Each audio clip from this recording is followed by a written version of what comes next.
Hi, I'm Justin Ottavio, and welcome to another Storm Cellar, this time focused on the Clemson Tigers' new quarterback, Chris Vizzina. All right, Vizzina is going to be more than likely their starting quarterback. It seems he's up against a true freshman. If you know anything about Dabo Swinney and his past, he's more than likely going to start the more experienced quarterback who does have a start under his belt against SMU. And maybe the true freshman takes over at some point in time throughout the season, but more than likely Vizzina is going to get the opening starts and potentially starting against a team like Miami. And so we're going to take a look here at what he gets into. They play him like he's more athletic than he is, and so we're going to look here at quarterback draw. He's got some space. That guy's job is to isolate on a linebacker. And, here he gets more yardage than he normally does on a quarterback draw, which is about 7 yards. Okay. He's a fairly athletic guy. I put him in the Lawrence category as a runner. Maybe closer to Klubnik. I mean, that's a beautiful form right there, by the way. Cuts back underneath and got that taken care of. But nothing eye-popping where you think, like, wow, he's going to, rush for 400 or 500 yards in a season. He's really, in his first start, has very limited feel for pressure. And so he gets the living crap kicked out of him a few times by SMU, who's obviously extremely sack happy. They're a team that likes to hit the quarterback and get back there. Much like, I'm sure what Rhett Lashley kind of felt he was seeing with Manny Diaz's defense when he was around. Just seeing a lot of that tackles for loss, forced fumbles, pass breakups and what that stuff is worth, and sack yardage and what all that is worth, as an offense.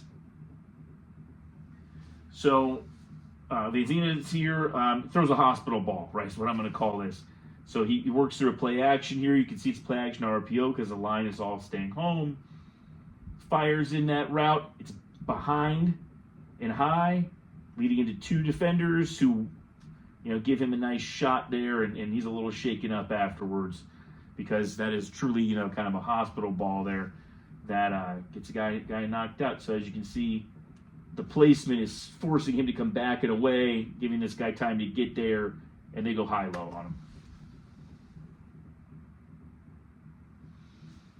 We got a little high motion coming, orbit kind of motion. They're going to fake a screen, take a deep shot, and so you've got that pump over to the swing.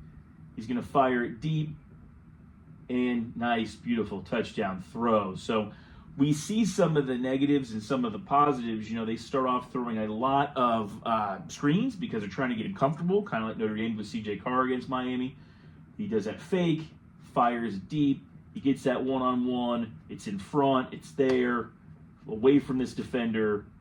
Nice score and not a drop, which is something he dealt with a lot in this game over the course of the game. Nice little double move touchdown. Now, quarterback doesn't do a whole lot. He hits the rhythm step. Right now, even, we wouldn't even be even. We would have the defender kind of capping that. But he's flat-footed, right? Ball goes up and over. One-hander. Only his guy can get it. Almost stumble, fumble, bumbles. But picks his feet back up and gets underneath himself. And that's one of those like all or none shots, right? Where I'm throwing that way out there and it's either my guy or nobody. You can't underthrow a ball like that. You can't short arm it. I mean, beautiful throw, one-hander. It loses a little bit of balance and it takes off, right?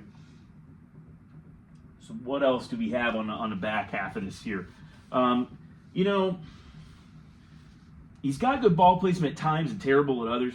He can really put the ball in there, though. And he has the guts to throw that in there. I mean, there's 4 guys around.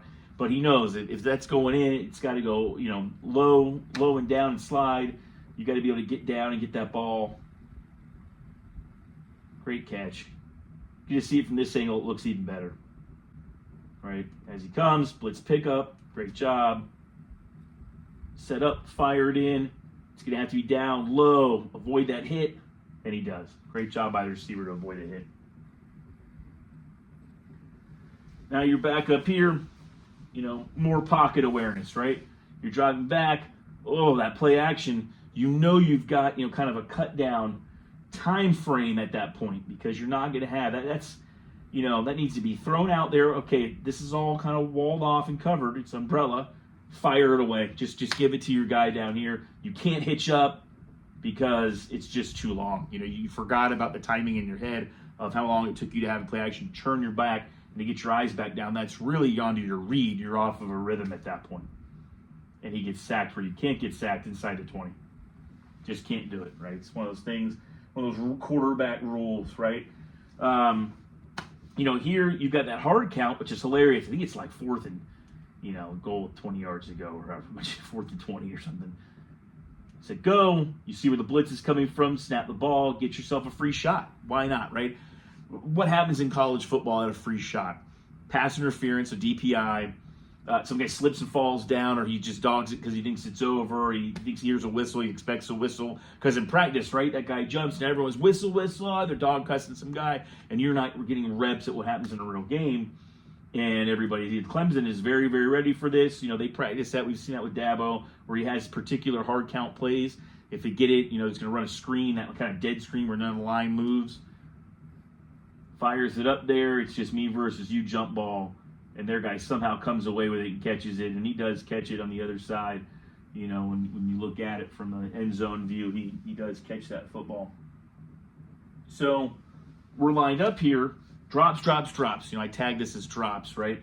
He deals with a ton of drops in this game. I mean, hits off the damn guy's chest. This is 4th down. This is clutch territory. You have to make a play and get this done, and it pounces off his chest and he drops it.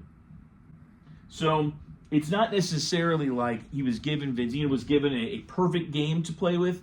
He has some rough goings, a couple hospital balls he throws up. A couple with ball placement issues, right, like that. And he has some pocket awareness to worry about. That'd be a great thing for Miami to take advantage of. He does have a few more, months in the system. Chad Morris is back. Chad Morris is known for getting a lot out of quarterbacks. But Miami can see things that they can take advantage of. Throwing behind guys at times. He's not as mobile to be really a true weapon. I think he's less mobile than Mendoza and Carr. So I wouldn't worry about that as much, although they will try to run quarterback draw. It seems to be quite a bit. And then drops. I think Clemson's trying to obviously clean that up with an offensive coordinator change, hoping that they can work some magic for this season. But you can see what Miami's looking for here defensively against a new quarterback.